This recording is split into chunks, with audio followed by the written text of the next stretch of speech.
Evreni ve Güneş sistemini nasıl keşfettik? Evren sonlu mudur yoksa sonsuz mu? Filozoflar ve gökbilimciler binlerce yıldır bu tür sorularla boğuşuyorlar. Cevabı hala kesin olarak bilinmemektedir. Ancak sonsuz bir evren daha olası görünüyor.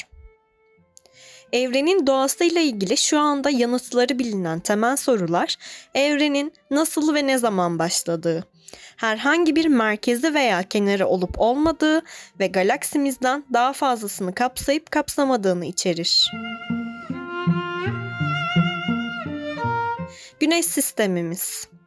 Yüzyıllar boyunca insanlar dünyanın kozmosun merkezinde olduğuna inanmıştır. Anlamaya başladığımızda ise bu büyük bir bilimsel devrime yol açtı. Güneş sistemiyle ilgili anlayışımızdaki en büyük kavramsal gelişme, dünyanın güneşin etrafında döndüğü fikriydi. Güneş sisteminin güneş merkezli modelinin kabul edilmesi birkaç nedenden dolayı zordu. Göklere baktığımızda güneş etrafımızda hareket ediyordu. Merkezde dünya vardı. Güneş merkezli modelin daha doğru olduğu gösterildiğinde dünyanın yaratılışın merkezi olduğu şeklindeki hakim dini nosyondan direnişle karşılaştı.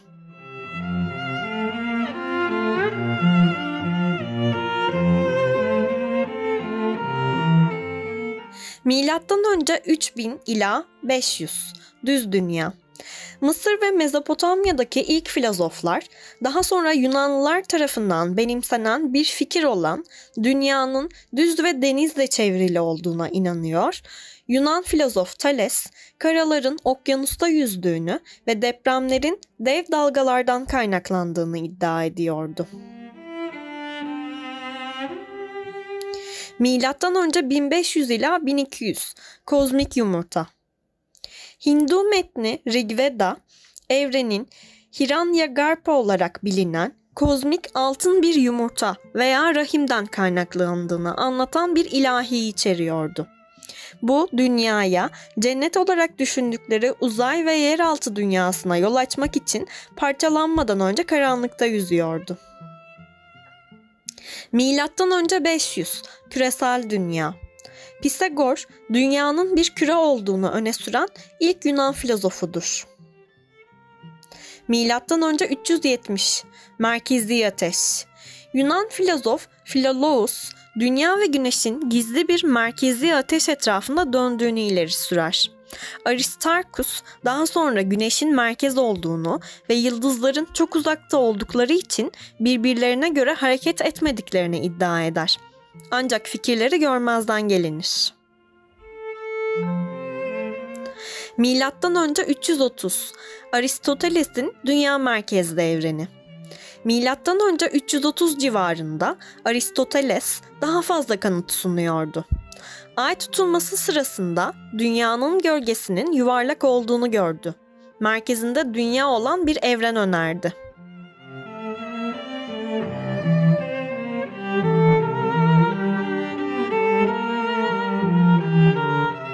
Milattan önce 300 Güneş merkezli evren.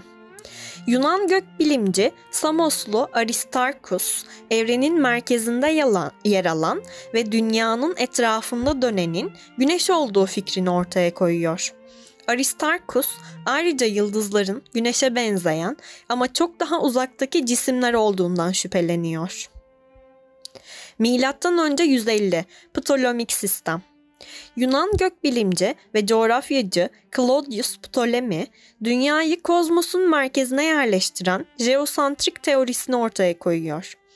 Ptolemik sistemi olan inanç, önümüzdeki 1400 yıl boyunca astronomiye hakim olacak. 1543 Kopernik'in güneş sistemi modeli. Polonyalı gökbilimci Kopernik bir kitap yayımladı.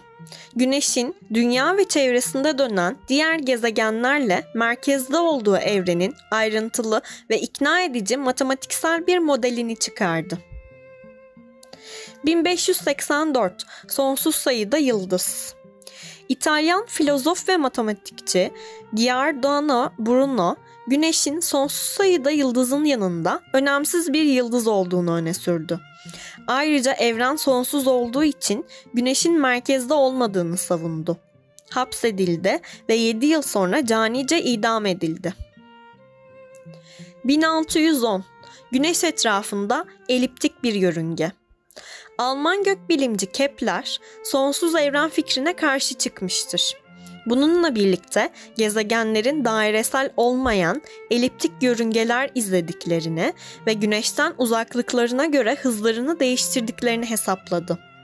Kepler yasaları Kopernik modelindeki kusurları çözdü ve daha sonra Isaac Newton'un keşiflerine ilham verdi.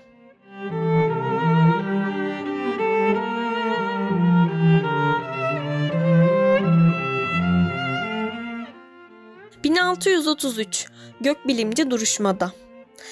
Katolik Kilisesi İtalyan astronom Galileo Galilei'yi Kopernik'in teorisini öğrettiği için yargıladı. Galileo'nun teleskobik gözlemleri Güneş merkezli modeli desteklemekteydi.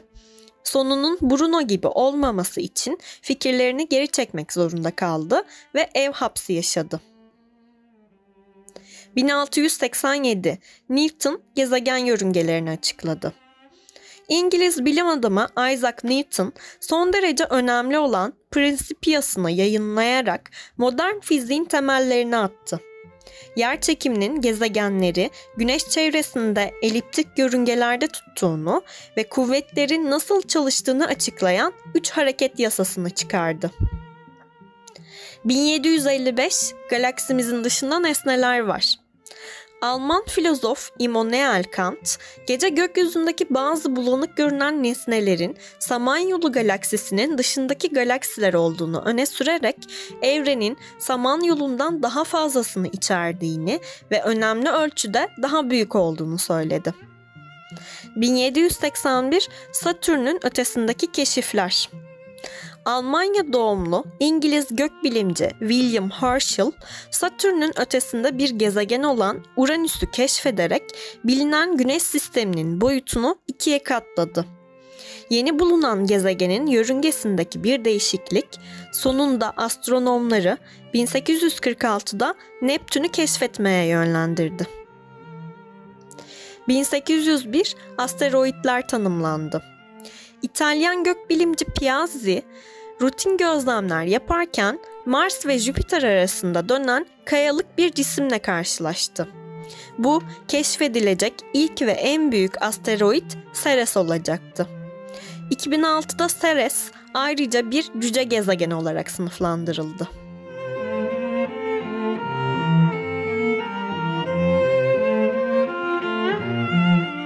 1905 Uzay zaman sürekliliği. Alman fizikçi Albert Einstein'ın özel görelilik teorisi, uzay ve zamanın birleşik bir sürekliliğinin uzay zamanı oluşturduğunu öne sürdü. Teorisinin yerleşik bir varsayımı hiçbir konumun özel olmadığıydı. Yani evrenin merkezi ve kenarı yoktu. 1915 Genel görelilik teorisi. Einstein, bugün yerçekiminin kozmik ölçeklerde nasıl çalıştığının en iyi açıklaması olarak görülen genel görelilik teorisini yayımladı. Ayrıca çeşitli olası evrenleri tanımlayan denklemler tasarladı. 1920 Genişleyen evren. Amerikalı gökbilimci Hubble, galaksilerin var olduğunu kanıtladı ve uzak galaksilerin uzaklıklarıyla orantılı bir biçimde bizden uzaklaştığını gözlemledi. Diğer gökbilimciler tüm evrenin genişlemesi gerektiği sonucuna vardılar. 1949 Hoyle, Big Bang terimini kullandı. İngiliz gökbilimci Fred Hoyle, evrenin geçmişte belirli bir anda aşırı derecede sıcak, yoğun bir durumdan genişlediğini öne süren teoriler için büyük patlama terimini kullanıyor. Hoyle'un kendisi farklı bir terimi desteklemesine rağmen bu terim popüler hale geliyor. 1957 İlk uydu. Uzay çağı, Sovyetler Birliği'nin ilk yapay uydusu olan Sputnik 1'i dünya çevresindeki yörüngeye göndermesiyle başlar. 2 yıl sonra Sovyet uzay aracı Luna 3, Ay'ın uzak tarafının ilk fotoğraflarını çekecektir.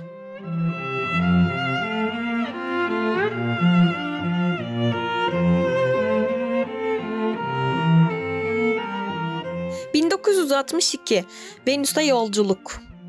NASA'nın Mariner 2'si Venüs'ün yanından geçerek başka bir gezegenin önünden geçen ilk uzay aracı oldu.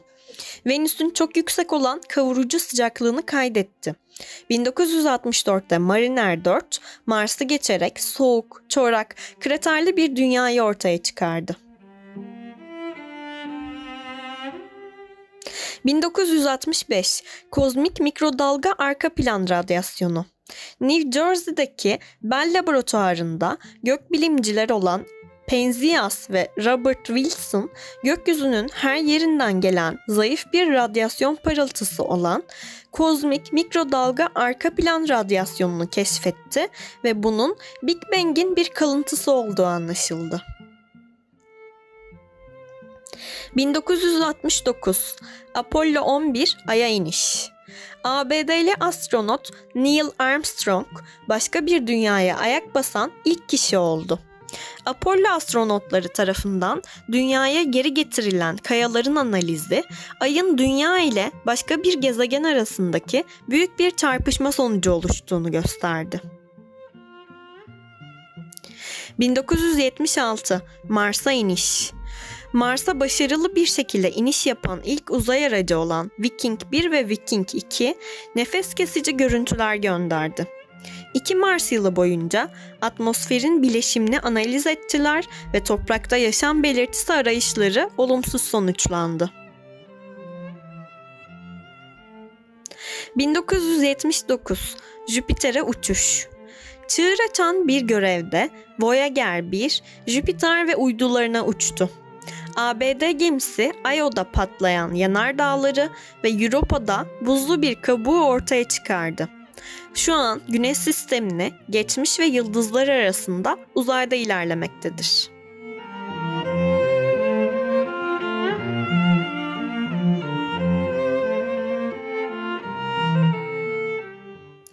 ...1980 Enflasyonist büyük patlama teorisi. Amerikalı fizikçi Alan Guth ve meslektaşları evrenin büyük patlamadan sonra varlığının son derece erken bir aşamasında fevkalade hızlı bir oranda genişlediğini öne sürdüler. Teori, kozmosun büyük ölçekli yapısını açıklamaya yardımcı oldu. 1986 Bir kuyruklu yıldızla yakın karşılaşma. Halley kuyruklu yıldızını yakalayan Avrupa uzay aracı Giotto, bir kuyruklu yıldızın çekirdeğinin ilk yakın çekim fotoğraflarını çekti. 15 kilometre genişliğinde siyah kabuğunun içinde bir buz parçasını ortaya çıkardı. 1992 Varyasyonlar. Kobe uydusu tarafından yapılan ölçümler, kozmik mikrodalga arka plan radyasyonundaki küçük varyasyonları ortaya koydu.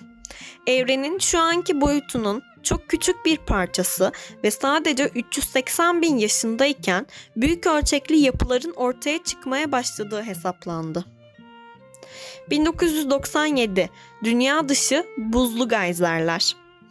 NASA'nın 1997 yılında fırlatılan Cassini-Huygens uzay aracı Satürn'ün yörüngesine girdi ve daha sonra Titan'a bir sonda indirdi. Cassini, Satürn'ün bulutlarında büyük bir fırtınaya tanık oldu ve buzlu geyserlerin patladığını keşfetti. 1999-2001 Karanlık enerjinin varlığı.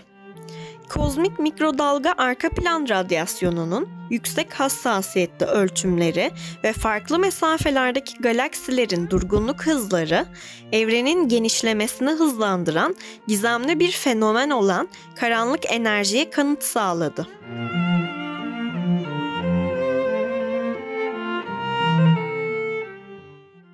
...2016 Yerçekimi dalgalarının bilgisayar simülasyonu.